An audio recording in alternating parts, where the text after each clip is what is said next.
Tu pries, tu jeûnes, mais tes finances ne décollent pas. Tu es bloqué, tu vis dans des dettes et tu te poses la question parce qu'en réalité, le Seigneur Jésus-Christ s'est fait pauvre pour que tu sois prospère et il s'est fait malédiction pour que tu deviennes une bénédiction. Tu te poses des questions de savoir est-ce que tu es encore sous la malédiction ou comment? Alors, dans cette vidéo, je vais te parler des 7 erreurs que tu fais peut-être sans te rendre compte. C'est pourquoi il te sera très difficile de devenir millionnaire chrétien. Alors, suis cette vidéo jusqu'à la fin avant qu'il ne te soit trop tard. Shalom, shalom, shalom les millionnaires chrétiens. J'espère que vous allez bien. Je sais que ça fait très longtemps, mais je suis très ravie d'être encore parmi vous. Pour ceux qui ne me connaissent pas, je suis la servante de Dieu, Lydie Mombata, la mère des nations, la maman multimillionnaire, la maman de ces bébés millionnaires. Sur cette chaîne, nous aidons le peuple de Dieu à devenir stable financièrement et pourquoi pas des multimillionnaires pour la gloire de Dieu. Parce que nous devons gagner les âmes et nous savons tous que l'évangélisation coûte cher. Alors, bien-aimé, dans cette vidéo, je vais te parler des 7 erreurs que tu commets qui bloquent tes bénédictions financières. La première erreur, la parole de Dieu nous dit dans Luc 16, versets 10 à 11, « Celui qui est fidèle dans les moindres choses l'est aussi dans les grandes choses. Celui qui est infidèle dans les moindres choses l'est aussi dans les grandes choses. » Alors, plusieurs chrétiens ne sont pas fidèles, ne fût-ce qu'à la parole de Dieu. La parole de Dieu nous enseigne plusieurs principes de la gestion des finances.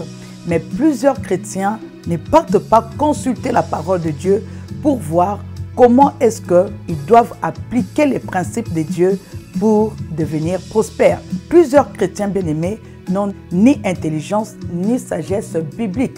C'est pourquoi ils demeurent dans la pauvreté. Pourtant, tout est écrit dans la parole de Dieu. Dieu nous montre comment nous pouvons gérer nos finances. Dieu nous montre comment être des bons gestionnaires. Alors lorsque tu ne lis pas la parole de Dieu, tu ne médites pas la parole, ça sera difficile pour toi de devenir prospère. Le deuxième principe qui bloque ta bénédiction se trouve dans Malachie 3. Dieu nous recommande, bien-aimés, d'amener à la maison des trésors les dîmes et les offrandes. Et il promet la bénédiction. Alléluia. Alors, si tu te dis que non, la dîme, c'est l'Ancien Testament, mais on a aussi parlé des offrandes.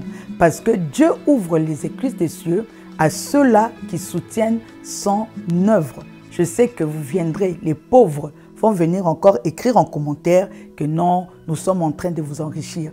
Toi là qui es pauvre, tu vas enrichir qui? Ne verra aucun riche venir en commentaire pour s'élever contre les soutiens pour l'œuvre de Dieu.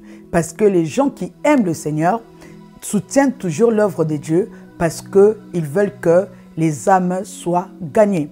Alors si toi tu aspires à devenir millionnaire chrétien, vous savez, moi je suis en train de vous montrer comment devenir stable financièrement dans le but d'aider à ce que l'évangélisation puisse aller de l'avant.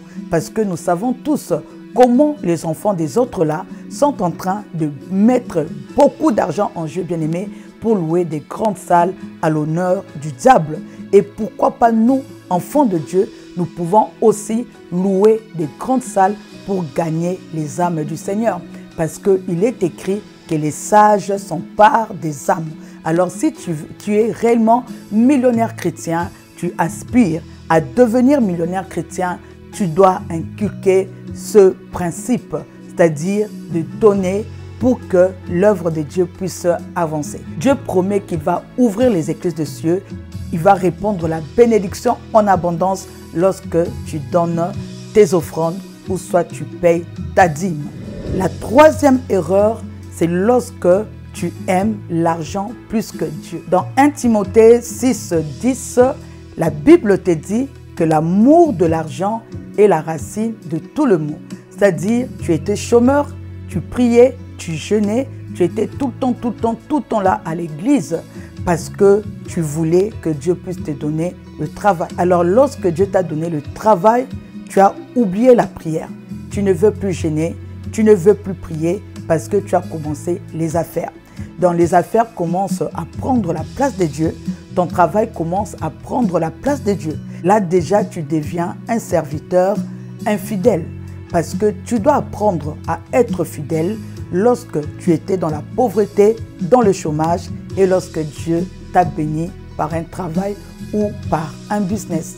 Sache que lorsque, après la bénédiction, tu éloignes Dieu, sache que ça sera compliqué pour toi d'être béni. Plus tu feras cela, plus tu t'éloigneras de la bénédiction. Alors, en tant que millionnaire chrétien, nous ne devons pas nous éloigner de Dieu lorsque Dieu nous bénit. Je profite aussi pour vous dire que nous avons un groupe de prière. Parce que avoir l'argent, sans pour autant connaître le Seigneur Jésus-Christ bien-aimé, peut te conduire en enfer. C'est pourquoi tu dois être basé sur la parole de Dieu. Je te laisse le lien de notre groupe WhatsApp en commentaire. Si tu veux apprendre à prier, si tu veux passer beaucoup de temps dans la prière, en tant que millionnaire chrétien, essaye de nous contacter via le lien WhatsApp. Comme ça, tu vas commencer à prier avec moi. Nous prions tous les jours de lundi au dimanche. Alors, j'ai une très bonne nouvelle à vous annoncer. Il y a plusieurs personnes qui ont demandé le succès stratégie, c'est-à-dire le cours que j'avais fait il y a, je crois bien plus d'une année passée, mais je l'ai déjà enlevé sur les réseaux sociaux. Alors, pour ceux qui veulent bien apprendre à écrire une vision, parce que Dieu nous dit que sans la vision, mon peuple périt. Tu es pauvre parce que tu n'as pas de vision. Tu n'as pas un projet. Sans vision, vous allez encore échouer cette année. Et pourtant, Dieu te dit dans Habakkuk, écris ta vision.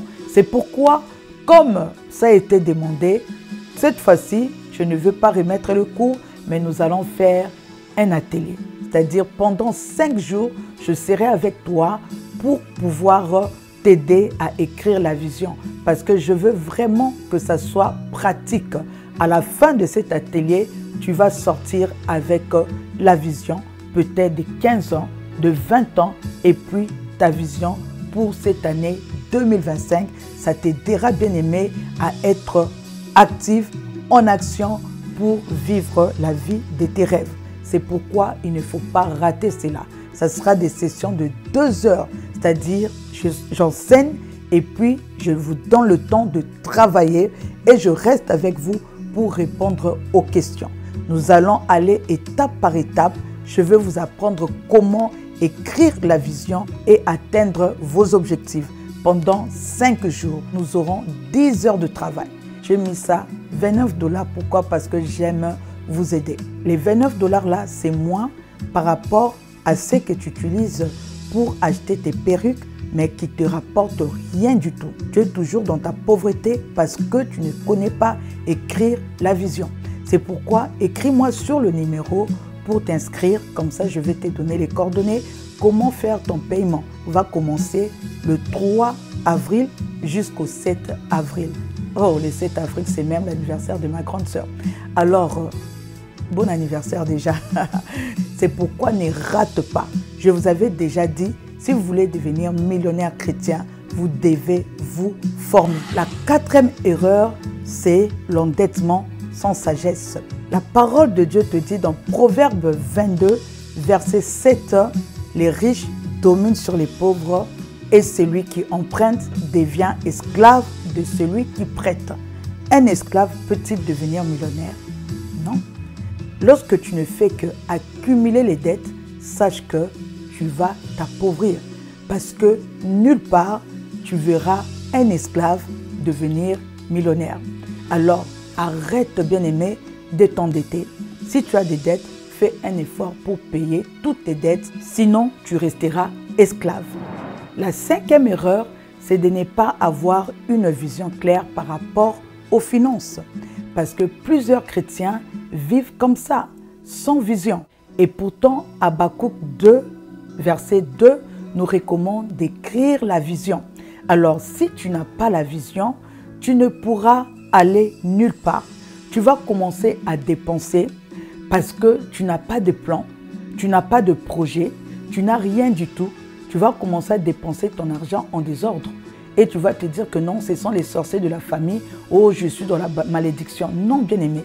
Si tu n'as pas de vision claire par rapport à ta propre vie, par rapport à tes finances, ça sera difficile pour toi de devenir un millionnaire chrétien. C'est pourquoi, je répète encore, nous avons notre atelier du 3 au 7 avril. Je veux t'apprendre comment écrire une vision à long terme et puis une vision à court terme. Et cela va t'aider à devenir quelqu'un. Écris-moi sur WhatsApp sur ce numéro. Donc le temps de commencer, lorsque tu fais déjà le paiement, je vais te faire entrer dans le groupe WhatsApp Millionnaire Chrétien. Et là-bas, nous allons déjà commencer à vous former déjà, même par audio. Je veux déjà commencer à vous donner quelques bases par rapport aux finances selon Dieu. Alors n'attends pas jusqu'au dernier moment pour t'inscrire, sinon tu vas rater certaines informations. Les inscriptions sont déjà ouvertes, vous pouvez commencer à vous inscrire maintenant. La 6e erreur, bien aimé, c'est de négliger le travail. Parce que plusieurs chrétiens sont devenus paresseux. Plusieurs chrétiens aiment le miracle. Ils attendent le miracle au lieu de travailler. Proverbe 10, verset 4 nous dit « Celui qui agit d'une main lâche s'appauvrit, mais la main des diligents s'enrichit. » Donc, si tu n'aimes pas travailler, ça sera difficile pour toi de devenir prospère. Parce que Dieu bénit nos efforts. Dieu bénit les travaux de nos mains. Alors, si tu n'aimes pas travailler, ça sera très difficile pour toi, bien-aimé, d'accéder aux millions, de devenir millionnaire chrétien. Ça sera très difficile pour toi. C'est pourquoi, peuple de Dieu, arrêtez la paresse. Arrêtez de passer du temps qu'à prier, prier, prier, gêner, gêner, gêner, sans pour autant travailler. Parce que si tu ne travailles pas, ça sera difficile pour toi, bien-aimé, d'accéder à la richesse et ça sera compliqué pour toi de laisser l'héritage aux enfants de tes enfants. La 7e erreur, c'est de ne pas investir ni multiplier ses talents. Matthieu 25, versets 14 à 30, le Seigneur Jésus-Christ nous donne cette parabole pour nous montrer l'importance, bien-aimé, de multiplier les talents que nous avons. Tu dois apprendre à avoir plusieurs sources de revenus. Plusieurs chrétiens mangent tout. Ils bouffent tout ce qu'ils reçoivent du Seigneur. Au lieu d'investir, au lieu de multiplier les sources de revenus, qu'est-ce qu'ils font? Ils bouffent tout ce qu'ils reçoivent. C'est pourquoi ils sont pauvres. Alors, voici les 7 erreurs à ne plus jamais commettre. Si tu mets cela en pratique, tu verras que tu vas beaucoup changer. Tes finances vont beaucoup changer. Tu n'es pas dans la malédiction, mais c'est juste que tu ne pratiques pas les principes de Dieu. Alors, si tu n'es pas encore abonné, abonne-toi parce que cette année, nous aurons beaucoup de contenus qui vont t'aider à devenir millionnaire chrétien. N'oublie pas de mettre en commentaire quelle est l'erreur que tu commets souvent. Écrivez parce que ça va me donner les idées de faire les vidéos pour vous aider. Alors, écrivez en commentaire si tu trouves que tu t'es retrouvé sur l'erreur numéro 1, 2 ou 3, ou soit tu commets toutes ces erreurs, alors n'oublie pas de mettre en commentaire. N'oublie pas de t'abonner, mais aussi de partager pour me motiver. Boostez-moi comme ça, je viendrai encore vous faire beaucoup plus de vidéos. Que Dieu vous bénisse. Bye bye.